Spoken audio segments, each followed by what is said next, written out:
Welcome to the Headland Brief. I'm your host James, and this is your technical intelligence briefing for the 2026 SFI reset. This week we're focusing on the SBI eligibility window and the critical mapping risks facing UK operators. For more on this and other farming and agricultural issues, make sure you go to theheadlandbrief.com. Let's get straight into the data.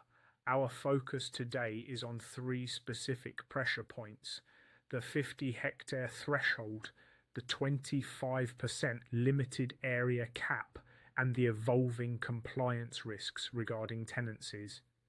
The June window is a strategic priority designed specifically for small farms and businesses without existing environmental agreements. However, we face an immediate definition gap. DFRA has yet to release a formal definition of a small farm. Consequently, our planning must align with the only reliable technical proxy available, the 50 hectare management payment threshold. The payment structure is heavily front-loaded to force early adoption. Operators can expect a validated payment of £40 per hectare for the first 50 hectares in year one, capped at £2,000 per single business identifier. It's important to note the sharp drop-off thereafter, with payments halving to £20 per hectare for years 2 and 3. Your strategy must be built around maximising this year one capitalisation.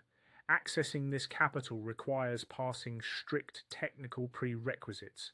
We're tracking a significant zombie SBI risk. Your SBI must have been BPS, eligible on either the 16th of May 2022 or the 15th of May 2023. If you don't meet those specific dates, you're strictly ineligible. Even for valid SBIS, data hygiene is the immediate threat. The RPA is mandating digital map audits, and if your permanent boundaries or land covers don't match the reality on the ground, you'll face an immediate application block. These updates must be processed via the Rural Payment Service or an RLE1 form prior to June. To be blunt, if you haven't filed an RLE1 for a boundary change by now, you're already behind schedule. Turning to the primary constraint, the 25% limited area cap. This is a hard limit, not a guideline. It applies to non-productive actions such as flower-rich margins and grassy corners. The system aggregates these actions across both SFI and countryside stewardship. You can't split the load between schemes to bypass the cap. If your combined total exceeds 25% of your total holding by even 0.01%, the system will trigger an error and the application will fail. You must run these numbers internally before submission. Finally, a critical compliance warning regarding management control for tenancies. Under the SFI Handbook version 12, the legal baseline is reasonable expectation.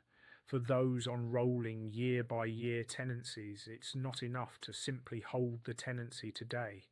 You must verify and document a reasonable expectation of control for the full 3-year agreement duration. Without a clear paper trail to prove this, don't sign the declaration. The liability is absolute. That concludes this briefing.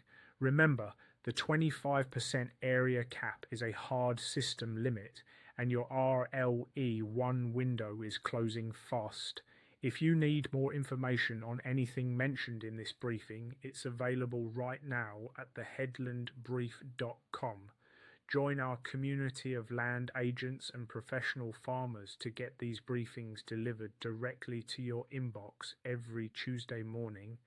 I'm James, working alongside Scott at the Headland Brief. Subscribe and click the notification bell, and I'll brief you again next week.